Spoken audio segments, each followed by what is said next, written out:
ನಮಸ್ತೆ ವೀಕ್ಷಕರೇ, ನಾನು ನಿಮ್ಮ ಮೀತಾ ಕ್ರಿಸ್ಟಲ್ ನ್ಯೂಮರಾಲಜಿಸ್ಟ್.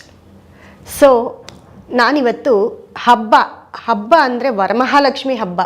ಯಾಕಂದರೆ ಎಲ್ಲರೂ ಈ ಹಬ್ಬಕ್ಕೆ ಶ್ರಾವಣ ಮಾಸದ 2ನೇ ಶುಕ್ರವಾರ ಶುಕ್ಲ ಪಕ್ಷದಲ್ಲಿ ಬರುವಂತಹ ವರಮಹಾಲಕ್ಷ್ಮಿ ಹಬ್ಬಕ್ಕೆ ಎಲ್ಲರೂ ಕೂಡ ಒಂದು ವರ್ಷದಿಂದ ಕಾತರದಿಂದ ಕಾಯ್ತಾ ಇರ್ತೀರಿ. ಈ ಹಬ್ಬದಲ್ಲಿ ಏನಪ್ಪ ವಿಶೇಷ ಅಂತಂದರೆ, ಈ ಹಬ್ಬ ಮುಖ್ಯವಾಗಿ ಈ ಹೆಣ್ಣು ಮಕ್ಕಳ ಹಬ್ಬ, ಹೆಂಗಸರ ಒಂದು ಹಬ್ಬ. ಈ ಹಬ್ಬಕ್ಕೆ ನಾನಾ ರೀತಿ ತಯಾರಿ ಮಾಡ್ಕೊಳ್ತಾ ಇರ್ತಾರೆ. ಆಲ್ಮೋಸ್ಟ್ ಎಲ್ಲ ಮನೆಯ ಹೆಂಗಸರು ನಾನಾ ರೀತಿಯಲ್ಲಿ ತಯಾರಿಯನ್ನು ಮಾಡ್ಕೊಳ್ತಾ ಇರ್ತಾರೆ. ಹೇಗಪ್ಪ ಅಂತಂದರೆ ನೋಡಿ, ಒಂದು ತಿಂಗಳಿಂದ ಕುತೂಹಲ ಜಾಸ್ತಿ ಆಗ್ತಾ ಇರುತ್ತೆ. ಆಷಾಢದಲ್ಲಿ ನಾವು ಹೇಗೆ ಯಾವ ಪೂಜೆಯನ್ನು ಮಾಡ್ದಿರಾ, ಎಲ್ಲೂ ಹೋಗ್ದಿರಾ, ಯಾವ ಒಂದು ಶುಭ ಕಾರ್ಯವನ್ನು ಮಾಡದಿರ ಇರ್ತೀವೋ, ಅದೇ ರೀತಿ ಶ್ರಾವಣ ಅಂದರೆ ಭೀಮನ ಅಮಾವಾಸ್ಯೆ ಸ್ಟಾರ್ಟ್ ಆದಮೇಲೆ ಹಬ್ಬಗಳ ಒಂದು ಸರಮಾಲೆಯೇ ಈ ಶ್ರಾವಣ ಮಾಸದಲ್ಲಿ ಬರುತ್ತೆ. ಅದರಲ್ಲಿ ಮುಖ್ಯವಾಗಿ ವರಮಹಾಲಕ್ಷ್ಮಿ ಹಬ್ಬಕ್ಕೆ ಎಲ್ಲ ಹೆಂಗಸರು ಕೂಡ ಈ ಹಬ್ಬಕ್ಕೆ ಕ್ಲೀನ್ ಮಾಡೋದ್ರಿಂದ ಹಿಡಿದು ಮನೆಯನ್ನು ಸ್ವಚ್ಛ ಮಾಡೋದ್ರಿಂದ ಹಿಡಿದು, ಯಾಕಂದರೆ ಹಾನೆಸ್ಟಾಗಿ ತುಂಬ ಪಾಪ ಅವರು ನಿದ್ದೆಗೆಟ್ಟು ಉಪವಾಸ ಇದ್ದು ತುಂಬ ಹೇಗೆ ಅಂದರೆ ಅವರ ತಯಾರಿ ನೋಡೋಕ್ಕೆ 2 ಕಣ್ಣು ಸಾಲದು. ಹಾಗೆ ಮನೆಯೆಲ್ಲ ಸ್ವಚ್ಛ ಮಾಡಿ ಮತ್ತು ದೇವ್ರಿಗೆ ಹೇಗೆ ಮಾಡಬೇಕು, ಹೇಗೆ ನಾವು ಅಲಂಕಾರ ಮಾಡಬೇಕು, ಯಾವ ಬಣ್ಣದ ಸೀರೆ ಉಡಿಸ್ಬೇಕು, ಹಾಗೆ ಏನೇನೆಲ್ಲ ಇಡಬೇಕು ದೇವ್ರಿಗೆ, ವರ್ಷಕ್ಕಿಂತ ವರ್ಷಕ್ಕೆ ಬದಲಾಗ್ತಾ ಹೋಗ್ತಾ ಇದೆ ಇದು. ಸೊ ಹಾಗಾಗಿ ಎಲ್ಲರೂ ಕೂಡ ಈ ಹಬ್ಬಕ್ಕೆ ಕಾಯ್ತಾ ಇರ್ತಾರೆ. ಮುಖ್ಯವಾಗಿ ಏನಪ್ಪ ಹೇಳೋದು ಅಂತಂದರೆ, ಈ ಹಬ್ಬ ತುಂಬ ಪುರಾತನ ಕಾಲದಿಂದ ಮಾಡ್ಕೊಂಡು ಬರ್ತಿದ್ದಾರೆ. ಆವಾಗೆಲ್ಲ ಹೇಗಪ್ಪ ಅಂತಂದರೆ, ಆವಾಗೆಲ್ಲ ಲಕ್ಷ್ಮಿಯನ್ನು ಮನೆಗೆ ಬರಮಾಡ್ಕೊಳ್ತಿದ್ರು. ಆವಾಗ ಏನಾಗ್ತಿತ್ತು, ಹಳೆ ಕಾಲದಲ್ಲಿ ಮನುಷ್ಯರು ಈ ಥರ ತುಂಬ ದುಡ್ಡು, ರಾಜರ ಮನೆಯಲ್ಲೆಲ್ಲ ಅವಾಗ ಚಿನ್ನದ ಕಾಯಿನ್ಸು, ಬೆಳ್ಳಿ ಕಾಯಿನ್ಸು ಇದನ್ನೆಲ್ಲ ಇಟ್ಟಿತ್ತು. ವರ್ಷಕ್ಕೊಂದ್ಸತಿ ಇದೇ ಶ್ರಾವಣ ಮಾಸದಲ್ಲಿ ರಾಜರ ಮನೆ ತಂದವರಾಗಿರ್ಬೋದು, ತುಂಬ ಒಳ್ಳೆ ವ್ಯವಸಾಯದಲ್ಲಿ ತುಂಬ ಊರಿಗೆ ದೊಡ್ಡವರು ಗೌಡ್ರು ಮನೆಗಳಿರ್ಬೋದು, ಹಾಗೆ ಊರಿನ ಮುಖಂಡರಿರ್ಬೋದು, ಅಂಥವ್ರ ಮನೆಗಳಲ್ಲೆಲ್ಲ, ಯಾಕಂದರೆ ಸಾಮಾನ್ಯ ಜನರು ಯಾರೂ ಇದನ್ನು ಮಾಡ್ತಿರ್ಲಿಲ್ಲ.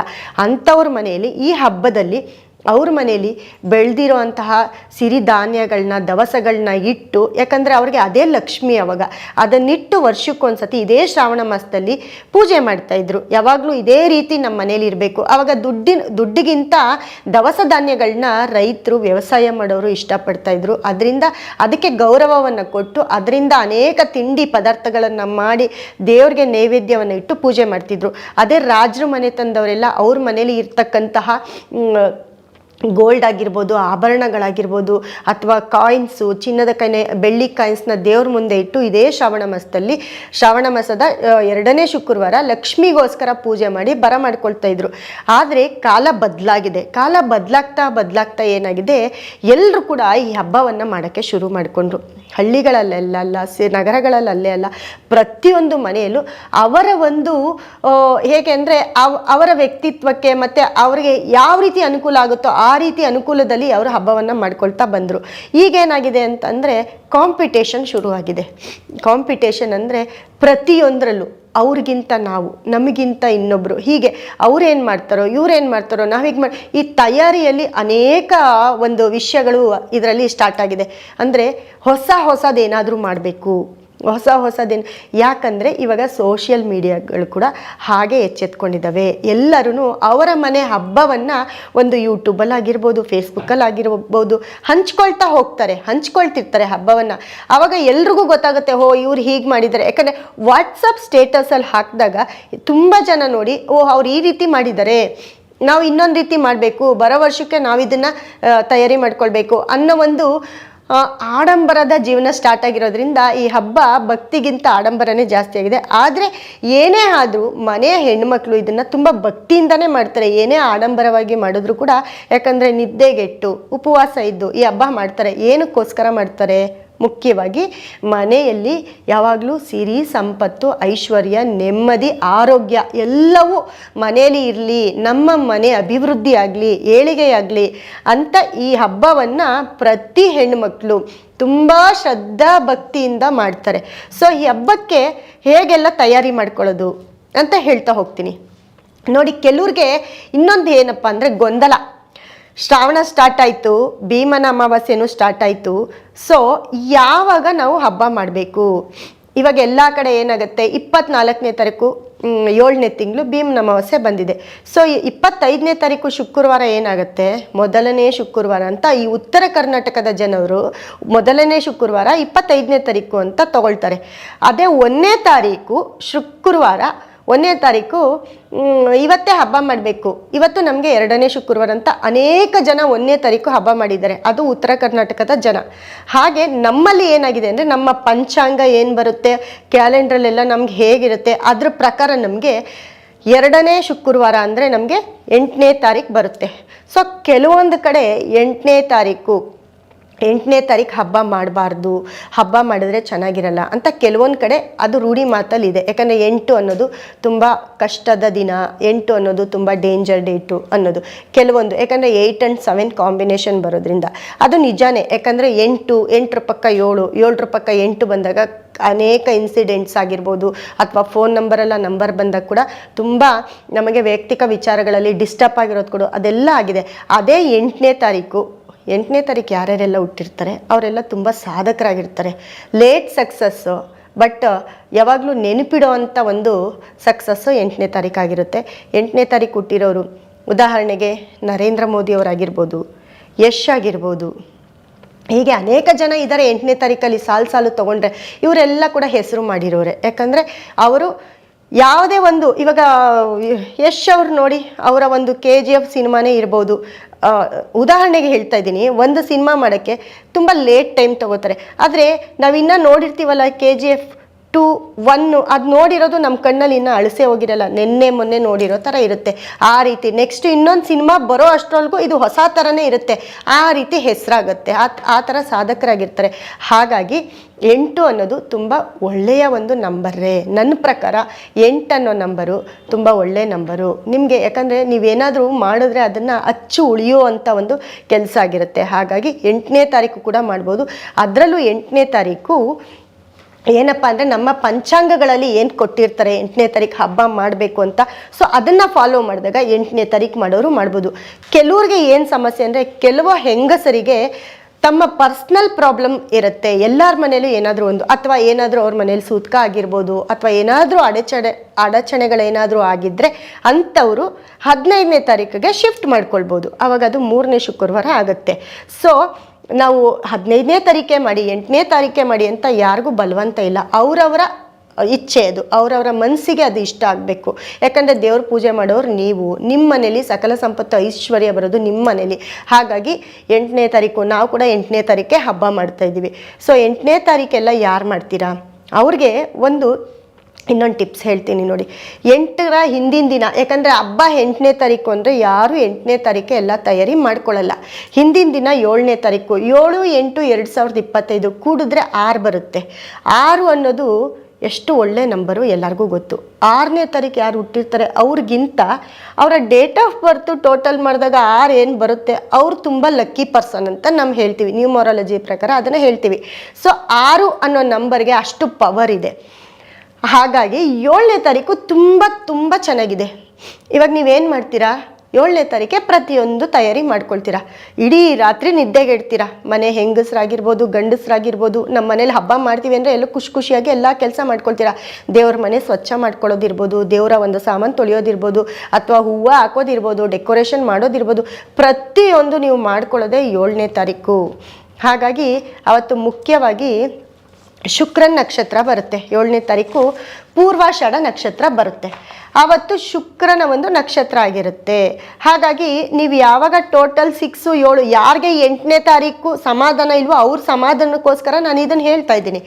ಮಾಡಿಕೊಂಡು ಪ್ರತಿಯೊಂದನ್ನು ಅವತ್ತು ನೀವು ತಯಾರಿ ಮಾಡ್ಕೊಳ್ತಾ ಹೋಗ್ತಿರ್ತೀರ. ಅವತ್ತು ಕೂಡ ನೀವು ಸ್ವಚ್ಛವಾಗಿರ್ತೀರ. ತುಂಬ ಶ್ರದ್ಧಾ ಭಕ್ತಿಯಿಂದ ನಾವೇನೇ ಪೂಜೆ ಮಾಡಲಿ, ಏನೇ ಮಾಡಲಿ, ಏನೇ ಆಡಂಬರವಾಗಿ ಮಾಡಿದ್ರು ನಮ್ಮ ಭಕ್ತಿ ಅದರಲ್ಲಿ ಇರುತ್ತೆ. ಯಾಕಂದರೆ ಕಷ್ಟಪಟ್ಟು ಮಾಡ್ತಿರ್ತೀವಿ. ಸೊ ಈ ಹಬ್ಬಕ್ಕೆ ಎಲ್ಲ ತಯಾರಿ ಅವತ್ತು ಮಾಡ್ಕೊಳ್ತೀರಾ. ಅವತ್ತಿರೋಂಥ ದಿನ ಸೂಪರ್ ಡೇ ಅಂತ ಹೇಳ್ಬೋದು. ಯಾರಿಗೆ 8 ಸಮಾಧಾನ ಇಲ್ವೋ ಅವ್ರಿಗೆ ಹೇಳ್ತಾ ಇರೋದಿದು. ಸೊ ಅದಾದಮೇಲೆ 8ನೇ ತಾರೀಕು ನಿಮಗೆ 8ನೇ ತಾರೀಕು ಉತ್ತರಾಷಾಢ ನಕ್ಷತ್ರ ಬರುತ್ತೆ, ಅಂದರೆ ಸೂರ್ಯನ ನಕ್ಷತ್ರ. ಸೊ 8ನೇ ತಾರೀಕು ಸೂರ್ಯನ ನಕ್ಷತ್ರ. ಅವತ್ತು ನಿಮಗೆ ಪರ್ಟಿಕ್ಯುಲರಾಗಿ ಒಂದು ಶುಭ ಮುಹೂರ್ತವನ್ನು ಕೊಡ್ತೀವಿ ನಾವು. ಆ ಶುಭ ಮುಹೂರ್ತದಲ್ಲಿ ನೀವು ಕಳಶವನ್ನು ಸ್ಥಾಪನೆ ಮಾಡಿದ್ರೆ ಆ ಯೋಗ, ಯಾಕಂದರೆ ಒಂದು ಅಮೃತ ಗಳಿಗೆ ಅಂತ ಬರುತ್ತೆ ಒಂದು ದಿನದಲ್ಲಿ. ಇವಾಗ ಒಂದು ಡೇ ಫುಲ್ಲು ಚೆನ್ನಾಗಿಲ್ಲ ಅಂದರೆ ಆ ದಿನದಲ್ಲಿ ಯಾವುದೋ ಒಂದು ಟೈಮು ತುಂಬ ಒಳ್ಳೆ ಟೈಮ್ ಇರುತ್ತಾ, ಇವಾಗ ಏನೂ ಮಾಡೋಕ್ಕಾಗಲ್ಲಪ್ಪ, 8ನೇ ತಾರೀಕು ಯಾರಿಗಾದರೂ ಮಕ್ಕಳಾಗ್ಬಿಡ್ತಾರೆ, ಹಾಸ್ಪಿಟ್ಲಿಗೆ ಕರ್ಕೊಂಡು ಹೋಗ್ತಾರೆ, ಇವತ್ತೇ ಡೆಲಿವರಿ ಅಂತಾರೆ, ಏನು ಮಾಡೋಕ್ಕಾಗತ್ತೆ? 8 ಚೆನ್ನಾಗಿಲ್ಲ ಬೇಡ ಅಂತ ಹೇಳೋಕ್ಕಾಗತ್ತಾ? ಇಲ್ಲ ತಾನೇ. ಹಾಗೆ ಆ ಒಂದು ಟೈಮ್ ತಗೊಳ್ತೀವಿ, ಆ ಹೋಲ್ ಡೇಲಿ ತುಂಬ ಪರ್ಟಿಕ್ಯುಲರ್ ಒಂದು ಟೈಮ್ ಇರುತ್ತೆ. ಸೊ ಆ ಒಂದು ಮುಹೂರ್ತನ ನಮ್ಮ ಸಂಸ್ಥೆಯಿಂದ ನಾವು ನಿಮಗೆ ಕೊಡ್ತಾ ಇದ್ದೀವಿ. ಮೀತಾ ಆಸ್ಟ್ರೋವರ್ಡ್ ನಮ್ಮ ನಂಬರ್ಗೆ ಕರೆ ಮಾಡಿದ್ರೆ ನಿಮಗೆ ಆ ಒಂದು ಶುಭಗಳಿಗೆ ನಿಮ್ಗೆ ಸಿಕ್ಕುತ್ತೆ. ಆ ಟೈಮಲ್ಲಿ ನೀವು ನಿಮ್ಮ ಕಳಶವನ್ನು ಸ್ಥಾಪನೆ ಮಾಡ್ಕೊಳ್ಬೋದು. ನೋಡಿ ವೀಕ್ಷಕರೇ, ಎಲ್ರೂ ಬ್ರಾಹ್ಮಿ ಮುಹೂರ್ತ ತುಂಬ ಚೆನ್ನಾಗಿದೆ ಅಂತ ಕೆಲವೊಂದು ಕಡೆ ನಾನು ಇವತ್ತು ಕೇಳ್ಪಟ್ಟಿದ್ದೀನಿ, ನಾನು ಯೂಟ್ಯೂಬ್ಗಳಲ್ಲೆಲ್ಲ ನೋಡಿದ್ದೀನಿ. ಕೆಲವರೆಲ್ಲ ಏನು ಹೇಳ್ತಿದ್ದಾರೆ, 4:15 5 ಗಂಟೆ, 3:15 4 ಗಂಟೆ, ಈ ಒಂದು ಬ್ರಾಹ್ಮಿ ಮುಹೂರ್ತ ಪೂಜೆ ಮಾಡಿದ್ರೆ ಅದಕ್ಕೆ ಯಾವ ದೋಷನೂ ಇಲ್ಲ, ತುಂಬ ಒಳ್ಳೆಯದು ಮಾಡಿ ಅಂತ ಕೆಲವರು ಟೈಮಿಂಗ್ಸ್ ಕೂಡ ಹೇಳಿದ್ದಾರೆ. ಆದರೆ ನನ್ನ ಪ್ರಕಾರ ಬ್ರಾಹ್ಮಿ ಮುಹೂರ್ತದಲ್ಲಿ ಅವತ್ತಿನ ದಿನ ಸೂರ್ಯದಶೆ ಶನಿ ಭುಕ್ತಿ ಬರುತ್ತೆ. ಸೊ ನಾವು ಯಾವಾಗ ಸೂರ್ಯ ಮತ್ತು ಶನಿನ ನಾವು ಡಿವೈಡ್ ಮಾಡ್ತೀವಿ ಅಲ್ವಾ, ಆ ಒಂದು ಟೈಮು. ಇವತ್ತು ಕೂಡ ನೋಡಿ, ಉತ್ತರಾಷಾಢ ನಕ್ಷತ್ರ 8ನೇ ತಾರೀಕು ಶನಿಯ ಒಂದು ದಿನ ಅಂತ ಹೇಳ್ತೀವಿ, ಇದು ರಿಲೇಟೆಡ್ ಅಲ್ಲೇ ಬರುತ್ತೆ. ಆದರೆ ಲಗ್ನ ಇಂಪಾರ್ಟೆಂಟ್, ಮುಹೂರ್ತ ಇಂಪಾರ್ಟೆಂಟು, ಆ ಒಂದು ಶುಭಗಳಿಗೆ ಇಬ್ಬರನ್ನೂ ಒಂದು ಮಾಡುತ್ತೆ. ಸೊ ನಮ್ಮ ಡೇಟು, ನಮ್ಮ ನಕ್ಷತ್ರ ಎಲ್ಲದಕ್ಕೂ ಯೋಗ ಕೊಡುತ್ತೆ. ಆ ಒಂದು ಮುಹೂರ್ತವನ್ನು ಯೂಸ್ ಮಾಡಿ ದಯವಿಟ್ಟು ಯಾರು ಬ್ರಾಹ್ಮಿ ಮುಹೂರ್ತದಲ್ಲಿ ಪೂಜೆ ಮಾಡಬೇಡಿ. ಆವತ್ತಿನ ದಿನ ಬ್ರಾಹ್ಮಿ ಮುಹೂರ್ತದಲ್ಲಿ ಪೂಜೆ ಮಾಡಿದ್ರೆ ತುಂಬ ಕಷ್ಟವನ್ನು ಅನುಭವಿಸ್ತೀರಾ. ಅದಕ್ಕಾಗಿ ಒಂದು ಟೈಮ್ ಇದೆ, ಒಂದು ಮುಹೂರ್ತ ಇದೆ, ಅದು ನಮ್ಮ ಒಂದು ಸಂಸ್ಥೆಗೆ ಕರೆ ಮಾಡಿ ಆನ್ಲೈನ್ ಮುಖಾಂತರ ಕೂಡ ನೀವು ಎಲ್ಲೇ ಇದ್ದರೂ ನೀವು ಕೇಳ್ಕೊಳ್ಬೋದು, ಆಯಿತಾ. ಅದರ ಜೊತೆ ಮುಖ್ಯವಾಗಿ ದೇವರಿಗೆ ಯಾವ ಬಣ್ಣದ ಸೀರೆ ಉಡಿಸ್ಬೇಕು ಆವತ್ತಿನ ದಿನಕ್ಕೆ ನ್ಯೂಮರಾಲಜಿ ಪ್ರಕಾರ ನಾವು ಯಾವ ಬಟ್ಟೆ ಹಾಕ್ಕೊಳ್ಬೇಕು, ದೇವಿಗೆ ಯಾವ ಬಣ್ಣದ ಸೀರೆಯನ್ನು ಉಡಿಸ್ಬೇಕು ಅನ್ನೋದನ್ನು ನಾವು ಸಂಕ್ಷಿಪ್ತವಾಗಿ ನಿಮಗೆ ಒಂದು ವಿಟಿಯಲ್ಲಿ ಕೊಡ್ತೀವಿ. ಒಂದು ಮುಹೂರ್ತ, ದೇವಿಗೆ ಯಾವ ಬಣ್ಣದ ಒಂದು ಸೀರೆ ಉಡಿಸ್ಬೇಕು, ಹಾಗೆ ಯಾವ ಹಣ್ಣನ್ನು, ನೀವು ನಾನಾ ಥರ ಹಣ್ಣನ್ನು ಇಟ್ಟಿರ್ತೀರಿ, ಆದರೆ ಅವತ್ತಿನ ದಿನಕ್ಕೆ ಪರ್ಟಿಕ್ಯುಲರ್ ಒಂದು ಹಣ್ಣು ಇರುತ್ತೆ. ಆ ಹಣ್ಣು ಇಟ್ಟಾಗ ನಿಮಗೆ ಆ ಒಂದು ನೈವೇದ್ಯ, ಯಾಕಂದರೆ ನೀವೆಲ್ಲ ತುಂಬ ತಿಂಡಿಗಳನ್ನ ತುಂಬ ಶ್ರದ್ಧಾ ಭಕ್ತಿಯಿಂದ ಮಾಡಿಟ್ಟಿರ್ತೀರಿ, ತುಂಬ ನೂರಾರು ಥರ ಹಣ್ಣು ಇಟ್ಟಿರ್ತೀರಿ, ಅದ್ರ ಜೊತೆ ಯಾವುದೋ ಒಂದು ಮಿಸ್ ಮಾಡಿರ್ತೀನಿ, ನಿಮಗೆ ಗೊತ್ತಿರಲ್ಲ. ಆ ಒಂದು ಹಣ್ಣನ್ನು ನಾವು ಕೊಡ್ತೇವೆ ನಿಮಗೆ, ಅಂದರೆ ನಾವು ಹೇಳ್ತೀವಿ, ಅದನ್ನು ತಂದು ನೀವು ಅವತ್ತು ಎಲ್ಲಿದ್ದರೂ ನೀವು ಹುಡ್ಕೊಂಡು ತೊಗೊಂಡು ಬಂದು ಆ ಹಣ್ಣನ್ನು ಇಡಿ. ತುಂಬ ದೇವಿ ನಿಮಗೆ ಒಲಿತಾಳೆ, ಯಾಕಂದರೆ ಅವತ್ತಿನ ಒಂದು ದಿನಕ್ಕೆ ಬೇಕಾಗಿರುವಂಥ ಒಂದು ಹಣ್ಣದು. ಹಾಗೆ ಹೂ ಕೂಡ ಇರುತ್ತೆ, ಎಂಥ ಹೂ ಹಾಕಿದ್ರು ನಾವು ಹೇಳೋವಂಥ ಒಂದು ಹೂವನ್ನು ನೀವು ತಂದವತ್ತು ದೇವಿಗೆ ಅರ್ಚನೆ ಮಾಡಿ, ತುಂಬ ಒಳ್ಳೆಯದಾಗುತ್ತೆ. ಸಕಲ ಸಂಪತ್ತು ಐಶ್ವರ್ಯ ಕೂಡ ನಿಮ್ಮ ಮನೇಲಿರುತ್ತೆ. ಸೊ ಈ ಒಂದು ವಿಟಿಯನ್ನು ನಾವು ನಮ್ಮ ಸ್ಕ್ರೀನ್ ಮೇಲೆ ಬರ್ತಾ ಇರೋ ನಮ್ಮ ಸಂಸ್ಥೆ ನಂಬರ್ಗೆ ಕರೆ ಮಾಡಿ ನಿಮಗೆ ಆ ವಿಟಿ ಸಿಕ್ಕತ್ತೆ. ಹಾಗೆ ಅದರ ಜೊತೆ ನಾವು ಒಂದು ಗುರು ಶುಕ್ರ, ಯಾಕಂದರೆ ನೋಡಿ 8 ಅಥವಾ 9 ವರ್ಷಕ್ಕೆ ಒಂದ್ಸತಿ ಗುರು ಶುಕ್ರರ ಸಂಗಮ ಆಗಿರುತ್ತೆ. ಈ ವರ್ಷ ನಿಮಗೆ ಎಲ್ಲರೂ ನೀವು ಲಕ್ಕಿ ಪರ್ಸನ್ ಅಂತ ಹೇಳ್ಬೋದು. ಯಾಕಂದರೆ ಈ ವರ್ಷ ಇದೇ ವರಮಹಾಲಕ್ಷ್ಮಿ ಹಬ್ಬ ಶ್ರಾವಣ ಮಾಸದಲ್ಲಿ ಗುರು ಶುಕ್ರರು ಒಂದೇ ಮನೇಲಿ ಇದ್ದಾರೆ. ಹಾಗೆ ಸೂರ್ಯ ಬುಧ ಇರೋದು ಓಕೆ, ಗುರು ಶುಕ್ರ ಬರೋದು ತುಂಬ ರೇರ್ ಅಂತ ಹೇಳ್ತೀನಿ.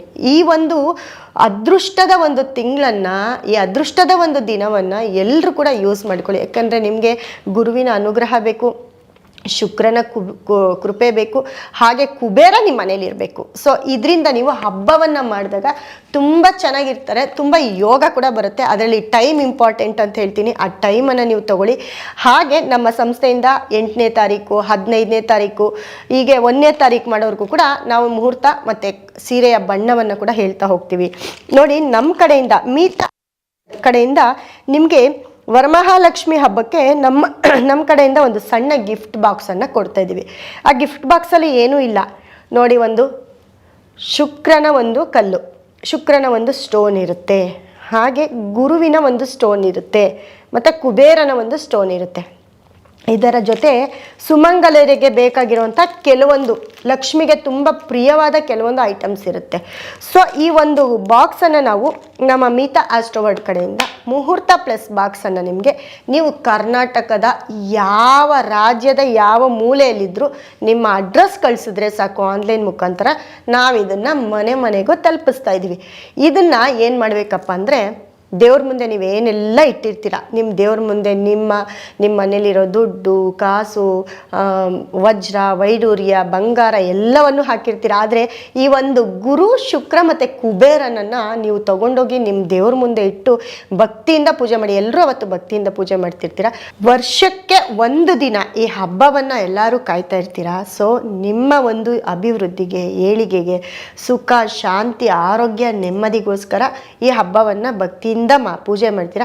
ಅದರಲ್ಲಿ ನಮ್ಮ ಈ ಒಂದು ಶುಕ್ರ ಕುಬೇರ ಮತ್ತು ಗುರುಗ್ರಹದ ಒಂದು ಸ್ಟೋನನ್ನು ಇಟ್ಟು ಪೂಜೆ ಮಾಡಿ ನಿಮ್ಗೇನು ಬೇಕು ಕೇಳ್ಕೊಳ್ಳಿ. 4 ವಾರಗಳು ಕೂಡ ಶ್ರಾವಣ ಮಾಸದಲ್ಲಿ ಬರುವಂತಹ 4 ವಾರಗಳು ಇದನ್ನು ಇಟ್ಟು ಪೂಜೆ ಮಾಡಿ ದೇವ್ರ ಹತ್ರ. ನಿಮ್ಮ ದೇವ್ರ ಮನೆಯಲ್ಲೇ ಇಡಿ, ಆಮೇಲೆ ಇಟ್ಟು ಪೂಜೆ ಮಾಡಿ ನಿಮ್ಗೇನು ಬೇಕಾಗಿರೋದನ್ನ ಕೇಳ್ಕೊಳ್ಳಿ. ಮತ್ತು ಇದಾದಮೇಲೆ ಇದನ್ನು ನಿಮ್ಮ ಕ್ಯಾಶ್ ಬಾಕ್ಸಲ್ಲಿ ನೀವು ಇಟ್ಕೊಳ್ಬೋದು.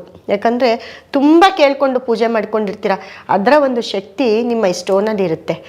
ಸೊ ನಿಮ್ಮ ಪ್ರಾಬ್ಲಮ್ಗೆ ನಾವು ಇದೇ ರೀತಿ ಸ್ಟೋನನ್ನು ನಿಮ್ಮ ಮನೆಗೆ ವಾಸ್ತುಗೆ ಅಳವಡಿಸ್ತಾ ಇರ್ತೀವಿ. ಅದೇ ಒಂದು ಸಣ್ಣ ರೂಪದಲ್ಲಿ ನಾವು ಕೊಟ್ಟಾಗ ನೀವೇ ಕೇಳ್ಕೊತೀರಾ, ನಿಮ್ಮ ಶಕ್ತಿಯನ್ನು ಇದಕ್ಕೆ ತುಂಬಿಸ್ಕೊಂಡಿರ್ತೀರ. ದೇವರಲ್ಲಿ ಪ್ರೇಯರ್ ಮಾಡಿಕೊಂಡು ಆ ಶಕ್ತಿಯನ್ನು, ಯಾವಾಗಲೂ ನಿಮಗೆ ಗುರು ಅನುಗ್ರಹ ಬೇಕೇ ಬೇಕು. ಏನಾದರೂ ಗುರುಬಲ ಬೇಕಲ್ವಾ? ಯಾವ ಶುಭ ಕಾರ್ಯ ಮಾಡಬೇಕಾದ್ರೂ ಗುರುನ ನೋಡ್ತೀರಾ, ಶುಕ್ರನ್ ನೋಡ್ತೀರಾ, ಎಲ್ಲರೂ ಅದನ್ನು ನೋಡಿಬಿಟ್ಟೆ ನಿಮಗೆ ಮುಹೂರ್ತ ಕೊಡ್ತಾರೆ. ಹಾಗಾಗಿ ನಿಮ್ಮ ಗುರು ಅನುಗ್ರಹ, ಗುರುವಿನ ಬಲ ಯಾವಾಗಲೂ ನಿಮ್ಮ ಜೊತೆ ಇರುತ್ತೆ. ನೀವು ಆಮೇಲೆ ಏನಾದರೂ ಒಳ್ಳೆ ಕೆಲಸಕ್ಕೆ ಹೋಗಬೇಕು ಅಂದ್ಕೊಳ್ಳಿ, ಇದರಲ್ಲಿರೋ ಗುರುನ ನೀವು ಗುರು ಸ್ಟೋನ್ ಆಗಿರ್ಬೋದು, ಶುಕ್ರನ ಒಂದು ಸ್ಟೋನು, ಯಾರಾದರೂ ದುಡ್ಡು ಕೊಡಬೇಕು, ಇಲ್ಲ ನಿಮಗೆ ಏನಾದರೂ ಫೈನಾನ್ಸ್ ಇದರಲ್ಲಿ ಏನಾದರೂ ಆಗಬೇಕು, ಏನು ಒಂದು ಕೆಲಸ ಅಥವಾ ಇಂಟರ್ವ್ಯೂಗೆ ಹೋಗಬೇಕು, ಇಲ್ಲ ನಿಮ್ಮ ಮೀಟಿಂಗ್ ಪಾಸ್ ಆಗಬೇಕು, ಏನೇ ಕೆಲಸ ಮಾಡಬೇಕಾದ್ರೂ ಇದರಲ್ಲಿರೋವಂಥ ಸ್ಟೋನನ್ನು, ಯಾಕಂದರೆ ಪೂಜೆ ಮಾಡಿರ್ತೀರಲ್ವ, ಇದರಲ್ಲಿರೋ ಸ್ಟೋನನ್ನು ನೀವು ಪಾಕೆಟಲ್ಲಿ ಇಟ್ಕೊಳ್ಳಿ, ಪರ್ಸಲ್ಲಿ ಇಟ್ಕೊಳ್ಳಿ, ಕೈಯಲ್ಲಿ ಇಟ್ಕೊಳ್ಳಿ, ಕ್ಯಾರಿ ಮಾಡ್ಬೋದು ನೀವು. ಹಾಗಾಗಿ ಆ ಕ್ಯಾರಿ ಮಾಡೋಕ್ಕೋಸ್ಕರನೇ ನಾವು ನಿಮಗೆ ಈ ಮಟ್ಟದಲ್ಲಿ ಕೊಟ್ಟಿರೋದು. ತಗೊಂಡೋಗಿ ನಿಮ್ಮ ಕೆಲಸ ಪಾಸಿಟಿವ್ ಆಗುತ್ತೆ. ನಿಮ್ಮ ಏನು ಕೆಲಸಕ್ಕೆ ಹೋಗ್ತಿರೋ ಅದು ನಿಮಗೆ 90% ನಿಮ್ಮ ಕೆಲಸ ನಿಮ್ಮದಾಗತ್ತೆ. ಹಾಗಾಗಿ ಈ ಒಂದು ಕಿಟ್ಟನ್ನು ಇಟ್ಟು ಪೂಜೆ ಮಾಡಿ ಕೇಳ್ಕೊಳ್ಳಿ. ಆ ಶಕ್ತಿಯನ್ನು ನೀವೇ ತುಂಬಿಸಿ. ನೀವು ಇವಾಗ ಗೋಲ್ಡ್ ಕಾಯಿನ್ಸ್ ಇಡ್ತೀರಾ, ಸಿಲ್ವರ್ ಕಾಯಿನ್ಸ್ ಇಡ್ತೀರಾ, ಎಲ್ಲರೂ ಗೋಲ್ಡನ್ನು ಹಾಕಿರ್ತೀರಾ. ಅದಾದಮೇಲೆ ನೀವು ಯಾವುದೋ ಒಂದು ಕೆಲ್ಸಕ್ಕೆ ಹೋಗ್ಬೇಕಾದ್ರೆ ಅಷ್ಟು ದೊಡ್ಡದು ಗೋಲ್ಡ್ ಹಾಕ್ಕೊಂಡು ಹೋಗೋಕ್ಕಾಗತ್ತಾ? ದೇವ್ರಿಗೆ ಹಾಕಿರ್ತೀರಾ, ಆ ದೇವ್ರನ್ನ ಬೇಡ್ಕೊಂಡಿರ್ತೀರಾ, ಆ ದುಡ್ಡು ಕಾಸನ್ನ ಎತ್ಕೊಂಡು ಹೋಗೋಕ್ಕಾಗತ್ತಾ? ಆಗಲ್ಲ. ಸೊ ಈ ಒಂದು ಸ್ಟೋನನ್ನು ಎತ್ಕೊಂಡೋದ್ರೆ ನಿಮ್ಮ ಕೆಲಸ ಗ್ಯಾರಂಟಿ. ತಿರ್ಗಾ ತಂದು ನೀವು ಇದನ್ನು ನಿಮ್ಮ ಒಂದು ಕ್ಯಾಶ್ ಬಾಕ್ಸಲ್ಲಿ ಇಟ್ಕೊಳ್ಳಿ. ನೀವು ವ್ಯಾಪಾರ ಮಾಡ್ತಿರ್ತೀರಾ, ಅಂಗಡಿ ಇಟ್ಟಿರ್ತೀರಾ, ಏನೇ ಕೆಲಸ ಮಾಡಿ, ನೀವು ಬಳೆ ಅಂಗಡಿ ಇಟ್ಟಿರ್ತೀರಾ, ಹೂವು ಅಂಗಡಿ ಇಟ್ಟಿರ್ತೀರಾ, ಅಥವಾ ಚಿಲ್ಲರೆ ಅಂಗಡಿ ಇಟ್ಟಿರ್ತೀರಾ, ಇಲ್ಲ ದೊಡ್ಡ ಬಿಸ್ನೆಸ್ ಮಾಡ್ತಿರ್ತೀರಾ, ನಿಮ್ಮ ಒಂದು ಬಿಸ್ನೆಸ್ ತಕ್ಕನಾಗಿ ನಿಮ್ಮ ಒಂದು ಕ್ಯಾಶ್ ಬಾಕ್ಸಲ್ಲಿ ಇಟ್ಕೊಳ್ಳಿ, ನಿಮ್ಮ ಆಫೀಸಲ್ಲಿ ಇಟ್ಕೊಳ್ಳಿ. ಕಾರ್ ಓಡಿಸ್ತಾ ಇರ್ತೀರಾ, ನಿಮ್ಮ ಕಾರಲ್ಲಿ ಇಟ್ಕೊಳ್ಳಿ. ಆಟೋ ಓಡಿಸ್ತಾ ಇರ್ತೀರಾ, ನಿಮ್ಮ ಆಟೋದಲ್ಲಿ ಇಟ್ಕೊಳ್ಳಿ. ನಿಮ್ಮ ಒಂದು ಏಳಿಗೆ ಅಭಿವೃದ್ಧಿ, ನಿಮ್ಮ ಕೆಲಸ ದುಪ್ಪಟ್ಟಾಗ್ತಾ ಹೋಗುತ್ತೆ. 1ಕ್ಕೆ 2 ಆಟೋ ತೊಗೊಳ್ಬೋದು ಬರೋ ವರ್ಷ, ವರಮಹಾಲಕ್ಷ್ಮಿ ಬರೋ ಅಷ್ಟರಲ್ಲಿ. ಅಥವಾ ಕಾರ್ ತೊಗೋಬೋದು, ಆಟೋ ಓಡಿಸೋರು ಕಾರ್ ತೊಗೋಬೋದು. ಹೀಗೆ ಅಭಿವೃದ್ಧಿ ಅಂತೂ ತುಂಬ ಚೆನ್ನಾಗಾಗುತ್ತೆ. ಹಾಗಾಗಿ ನಮ್ಮ ನಂಬರ್ಗೆ ಕರೆ ಮಾಡಿ, ಎಲ್ಲೇ ಇರಲಿ ನೀವು ಕರ್ನಾಟಕದ ಯಾವ ಮೂಲೆಯಲ್ಲಿದ್ದರೂ ಇದನ್ನು ಒಂದನ್ನು ತರಿಸ್ಕೊಂಡು ನಿಮ್ಮ ಮನೆಯಲ್ಲಿಟ್ಟು ಪೂಜೆ ಮಾಡಿ ನಿಮ್ಮ ವೈಬ್ರೇಷನನ್ನು ಹೆಚ್ಚಿಸ್ಕೊಳ್ಳಿ. ಮತ್ತು ಮುಖ್ಯವಾಗಿ ಇನ್ನೊಂದು ಕಿವಿ ಮಾತನ್ನು ಹೇಳ್ತೀನಿ ಎಲ್ರಿಗೂ, ಸಾಲ ಮಾಡಿ ಯಾರೂ ಹಬ್ಬ ಮಾಡಬೇಡಿ. ಯಾಕಂದರೆ ಇವಾಗೇ ಟೈಮ್ ಕೆಟ್ಟಿದೆ, ದಿನ ಚೆನ್ನಾಗಿಲ್ಲ, ಹಾಗೆ ಸಾಲಕ್ಕೆ ಬೀಳ್ತೀರಾ. ಹೇಗೆ ಸಾಲಕ್ಕೆ ಬೀಳ್ತೀರಾ? ಆಡಂಬರದ ಹಬ್ಬ ಮಾಡೋಕ್ಕೋಗಿ ಅಯ್ಯೋ ಅವ್ರು ಹಾಗೆ ಮಾಡ್ತಿದ್ದಾರೆ, ಇವ್ರು ಹೀಗೆ ಮಾಡ್ತಿದ್ದಾರೆ, ಹೆಂಗಸರು ಮನೇಲಿರೋ ಗಂಡಸರಿಗೆ ಹೇಳ್ತಾರೆ. ಗಂಡಸರಿಗೆ ಪಾಪ ಖರ್ಚು ಜಾಸ್ತಿ ಆಗ್ತಾ ಹೋಗುತ್ತೆ. ನನ್ನ ಪ್ರಕಾರ ಗಂಡಸ್ರಿಗೂ ಖರ್ಚು ಕಮ್ಮಿ ಆಗೋಂಗೆ ಹಬ್ಬ ಮಾಡಿ. ನಿಮ್ಮ ಮನೇಲಿ ಏನಿದೆ ಅದನ್ನು ಇಟ್ಟು ಪೂಜೆ ಮಾಡಿ, ಲಕ್ಷ್ಮಿ ಒಲಿತಾಳೆ. ಭಕ್ತಿ ಮುಖ್ಯ ಇಲ್ಲಿ, ಆಡಂಬರ ಮುಖ್ಯ ಅಲ್ಲ. ಸೊ ನಿಮ್ಗಾಗಲ್ವಾ, ನೀವು 1000 ರೂಪಾಯಿಲಿ ಹಬ್ಬ ಮಾಡ್ತೀರಾ, ಮಾಡಿ. ಅದನ್ನು ಭಕ್ತಿಯಿಂದ ಕೇಳ್ಕೊಳ್ಳಿ. 2000 ರೂಪಾಯಿ ಇದೆಯಾ, ನಿಮ್ಮಲ್ಲಿ ಅಷ್ಟೇ ಮಾಡೋಕ್ಕಾಗೋದಾ? ಹಾಕಿ, ಒಂದು ಮೊಳ ಹೂವು ಹಾಕಿ, ಒಂದು ಬ್ಲೌಸ್ ಪೀಸ್ ಇಡಿ, ಪೂಜೆ ಮಾಡಿ, ಕೇಳ್ಕೊಳ್ಳಿ. ಅಥವಾ 50,000 ಇದೆಯಾ, ನಿಮ್ಮ ಶಕ್ತಿ ಅನುಸಾರವಾಗಿ ನೀವು ಹಬ್ಬ ಮಾಡ್ಕೊಳ್ಳಿ. ದಯವಿಟ್ಟು ಸಾಲ ಸೋಲ ಮಾಡಬೇಡಿ. ಸಾಲ ಮಾಡಿ ಹಬ್ಬ ಮಾಡ್ತೀರಾ, ಆವತ್ತಿನ ದಿನಕ್ಕೆ ಚೆನ್ನಾಗಿರುತ್ತೆ. ಆದರೆ ನೆಕ್ಸ್ಟ್ ಇನ್ನೊಂದು ವಾರಕ್ಕೆ ನೀವು ಸಾಲಗಾರರಾಗ್ತೀರಾ. ನಿಮಗೆ ಸಾಲ ಕೊಟ್ಟಿರೋರು ಕೇಳ್ತಾರೆ, ಯಾಕಾದರೂ ಹಬ್ಬ ಬಂತು ಅಂತ ಮತ್ತೆ ಹಬ್ಬದ ಮೇಲೆ ನೀವು ಬ್ಲೇಮ್ ಮಾಡ್ತೀರಾ. ಹಾಗಾಗಿ ಹಬ್ಬಗಳು ಬರ್ತಾ ಇರುತ್ತೆ, ಅದನ್ನು ಹೇಗೆ ಮಾಡ್ಕೊಳ್ಬೇಕು, ನಮ್ಮ ಶಕ್ತಿ ಏನಿದೆ ಅನ್ನೋದು ನಾವು ತಿಳ್ಕೊಂಡ್ರೆ ಸಾಕು. ಅದರಿಂದ ನೀವು ಒಳ್ಳೇದಾಗ್ತೀರಾ. ಈ ವರ್ಷ ಚಿಕ್ಕದಾಗಿ ಮಾಡಿ, ಆಗದೇ ಇರೋರು ಬರೋ ವರ್ಷ ನಿಮ್ಮ ಶಕ್ತಿ ಜಾಸ್ತಿ ಆಗುತ್ತೆ. ನನಗೆ ಇದೇ ರೀತಿ ನಮ್ಮ ಮನೇಲಿ ಬಂದು ಕುತ್ಕೊಳ್ಳಮ್ಮ ಅಂತ ಕೇಳ್ಕೊಂಡು ಮಾಡಿ, ಅಮ್ಮ ಒಲ್ದೇ ಒಲಿತಾಳೆ. ನಿಮಗೆ ಮಹಾಲಕ್ಷ್ಮಿ ಸದಾ ನಿಮ್ಮ ಮನೇಲಿ ಇರ್ತಾಳೆ. ಇಲ್ಲಿ ಭಕ್ತಿನೇ ಮುಖ್ಯ ಅಂತ ಮತ್ತೆ ಮತ್ತೆ ಹೇಳ್ತಾ ಇದ್ದೀನಿ. ಯಾರು ಸಾಲ ಮಾಡಿ ಹಬ್ಬ ಮಾಡಬೇಡಿ, ನಿಮ್ಮ ಶಕ್ತಿ ಹೇಗಿದೆಯೋ ಹಾಗೆ ಹಬ್ಬ ಮಾಡಿ, ಎಲ್ಲರ ಮನೇಲೂ ಲಕ್ಷ್ಮಿ ಬರ್ತಾಳೆ ಅಂತ ಹೇಳ್ತಾ ಇರ್ತೀನಿ. ಹಾಗೆ ಮುಖ್ಯವಾಗಿ ನೋಡಿ, ನೈವೇದ್ಯ ಅಂತ ಬಂದಾಗ ನಾವು ಕೆಲವೊಂದು ಹಣ್ಣನ್ನು ಕೊಟ್ಟಿದ್ದೀವಿ. ಅದರ ಜೊತೆ ಮತ್ತೊಂದು ಕೆಲವೊಂದು ಸಣ್ಣ ಸಣ್ಣ ಒಂದು ವಿಷಯಗಳನ್ನ ಹೇಳ್ತಾ ಹೋಗ್ತೀನಿ. ನೈವೇದ್ಯ ಅಂತ ಬಂದಾಗ ನೋಡಿ, ಗುರು ಶುಕ್ರ ಒಟ್ಟಿಗೆ ಇರೋದಕ್ಕೆ ಏನು ನೈವೇದ್ಯ ಮಾಡಬೇಕಪ್ಪ ಅಂತಂದರೆ ನೋಡಿ, ಗುರು ಅಂದರೆ ಕಡಲೆಕಾಳು. ಹಾಗಂತ ಕಡಲೆಕಾಳು ಬೇಯಿಸಿಡಿ ಅಂತ ಹೇಳೋಕ್ಕಾಗುತ್ತಾ?